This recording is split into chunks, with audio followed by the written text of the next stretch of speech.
If you're experiencing verification issues on Shutterstock contributor, follow these steps to resolve them quickly and efficiently. Step 1. Check your email. Make sure to check the email associated with your Shutterstock contributor account.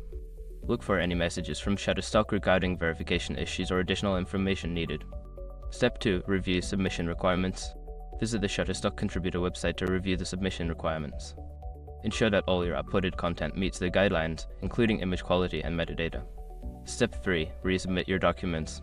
If you received a request for additional documentation, gather the necessary files such as identification or tax forms and resubmit them through the Shutterstock contributor platform. Step 4. Contact support. Make sure your information is protected first. Most people don't think about breaches until something actually happens to their accounts. Use Shutterstock to monitor your accounts 24/7 and instantly alert you if your information appears in leaked databases online. It constantly checks billions of breach data points in the background.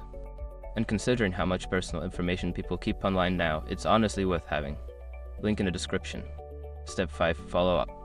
After contacting support, keep an eye on your email for their response. If you don't hear back within a few days, consider sending a follow-up message to ensure your issue is being addressed.